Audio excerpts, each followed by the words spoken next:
अस्सलाम वालेकुम नाजरीन, मैं हूँ M A Wajid. 7H news में आपका खैर मकदम है। DGP अनुराग शर्मा आज अपनी खिदमत से सुबुकदोश हो गए हैं, तो दूसरी जानिब city commissioner of police Mahendra Reddy ने DGP के ओहदे का जायज़ा हासिल कर लिया है। पेश है इस मामले में 7H की ये रिपोर्ट। साबिक city commissioner of police Mahendra Reddy ने आज in charge director general of police DGP के ओहदे का जायज़ा हासिल कर लिया है। उन्होंने इस बाविखार ओहदे पर रहते हुए जराइम को काफ़ी हद तक कंट्रोल किया था, जो 1986 IPS ऑफिसर्स बैच के ओहदेदार हैं।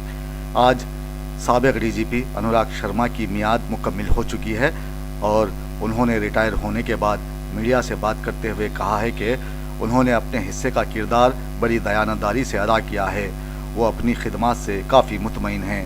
वज़ीर आला KCR के दफ्तर से ये ऐलान जुमे के दिन जारी कर दिया गया था। ताहम अनुराग शर्मा को adviser to the government of internal security पर मुतय्यन किया गया है, जो उनके लिए इजाफी खिदमात होंगे। आज उनके लिए विदाई तकरीब मुनक्किद की गई, जिसमें पुलिस के आला ओहदेदारों ने शिरकत की।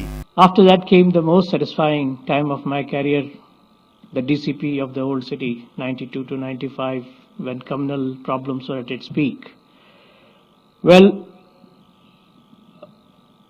things were difficult, but tackling them gave a lot of satisfaction, and I can say in retrospect that we could do a good job.